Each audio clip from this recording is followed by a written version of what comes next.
Okay, one last guy we're going to be looking at. Oops. We're going to be looking at is one last guy we're going to be looking at is Wallace Stevens. At least in modernist poetry, until we get to the last bit of Harlem Renaissance. Just as kind of another example of the modernists. And we're not going over the images. There's some guys in your book you can look over if you wanted to. They're relatively short, and again, they're presenting images through poetry, if you will. Easy stuff. So a little bit about Wallace Stevens. He was a business executive, VP of a major insurance company, and he sat on boards of directors. So this is a guy whose poetry was a second calling, shall we say. He was also a genius of incredible magnitude, educated at Harvard and New York Law School. He admired the work of many contemporary poets. And in poetry, Stevens went beyond where any poet had gone before. He said to Frost, "The trouble with you, Robert, is that all of your poems have subjects." And he criticized the simplicity of their perspectives and their subject matters, if you will, sometimes. So that'll tell you something about his poetry.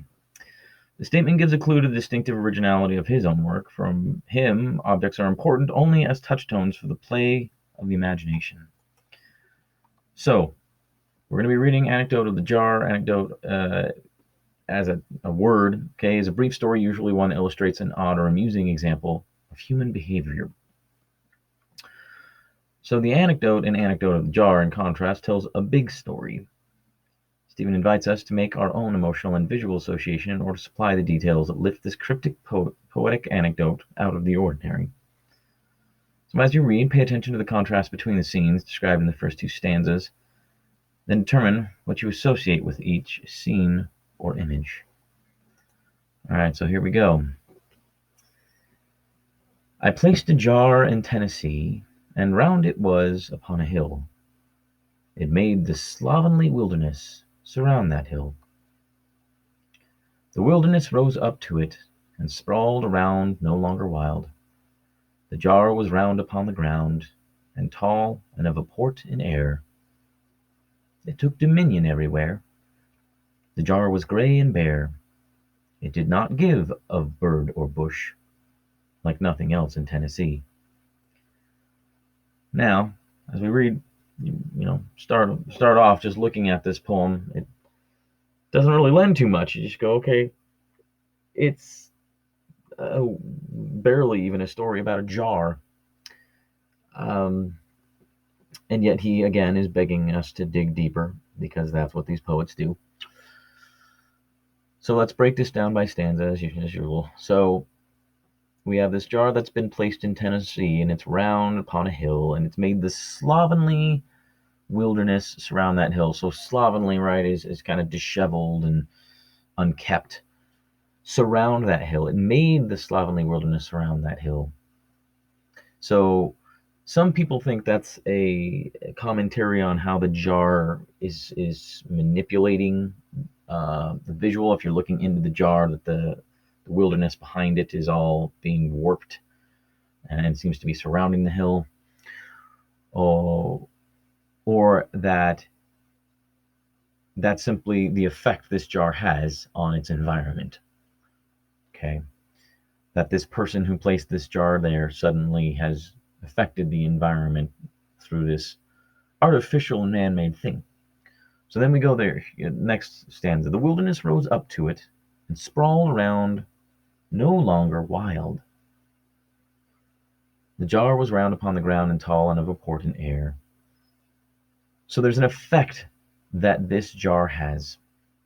And it's just a jar. It doesn't,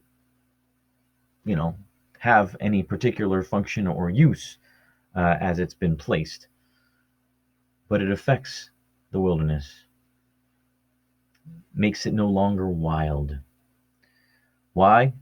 Perhaps because we have now introduced a domesticated thing, a man-made thing, an artificial thing, that in some capacity makes its surroundings a tame thing, a claimed thing, right?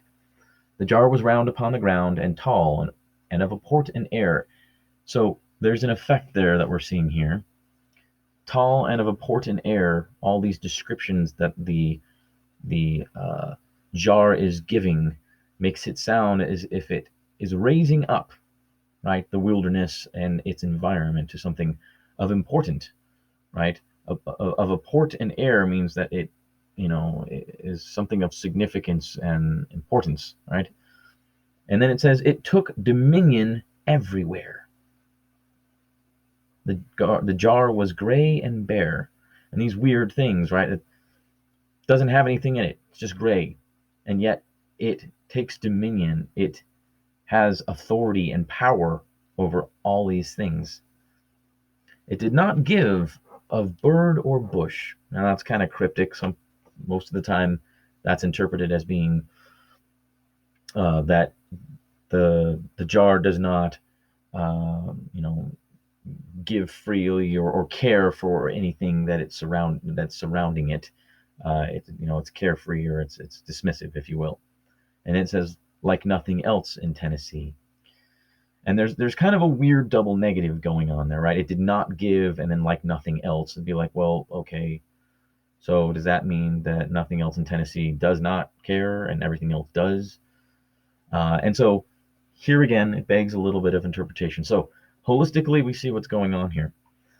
Okay, Stevens again is when you look at what he does, is he criticizes, the likes of Robert Frost. And he says, you all have subjects. So in this one, he's talking about a jar which has no particular significance about anything, but as an artistic gesture or an artistic object that has been placed in Tennessee. A person, the speaker has placed this jar, and it has now become, in some capacity, a work of art.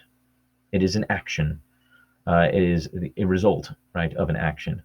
And this object is there and now has a significant effect. I mean, think about this: when you're walking along a trail and you see trash, just one piece of trash on a trail somewhere, it has this significant effect while you're looking out in the wilderness and it's relatively it's untamed and it's wild, uh, and then you come across this piece of trash. It suddenly tells a massive story, right? Somebody else has been there, and we can deduce at least one thing, that this person was eating this stuff and left it behind, right? But it suddenly and very effectively changes your environment. And that's what this guy does with this jar. He makes it into art, okay? That takes dominion everywhere because it is this artificial object in this wilderness. So it now has a necessary effect. So thematically, what's the purpose of all this thing? There is a commentary, obviously, on art and on the purpose of things. This jar does not serve any purpose, but it yet has an effect because of its existence in this wilderness, in a place it doesn't really even belong, and yet it was placed there with some level of purpose. And so there's this story of that and how it affected things. Now, again, this person is talking about how this jar affected everything as if he knows. But this is all about the perception versus the reality that he deals with, or the imagination versus the reality. This is how he perceives that piece of art, if you will. Now, there's a secondary interpretation to this poem in regards to humanity's effect on the world and on nature, right? The man-made, the artificial, and the power that we give it and the effect it has in nature, that it necessarily affects nature. Our existence here does something. And that can be an artistic thing if we perceive it that way. And it can also be a not necessarily a destructive thing, but a thing that does have effect and power and authority, right? That what we create affects the world. And again, that creation is an act of art. No matter what we do, a jar, whatever its purpose is, still has an effect on its environment, visual effect, right? And a utilitarian effect, whatever you want to call it. And so he's really exploring this idea and begging us to look at everything in our environment and everything we create, and with this artistic eye, if you will. And so, a fairly simple sounding poem definitely reaches into the depths, or at least begs us to do so. And again, this is a great example of the modernist um, perspective on things. They're trying to have a greater understanding of humanity's impact in the world and purpose, and our creation and our creative uh, processes and artistry and all of that sort of thing. And again, perception versus reality is all wrapped up in this poem. I think it's a great one to kind of end with in that sense. So a little bit different. Hope you like this guy. And next stop, we're going to be looking at doing very little justice, unfortunately, to the Harlem Renaissance, but we'll touch on those guys next up and probably wrap up with those guys. So thanks for watching. Have a good one, guys. Bye.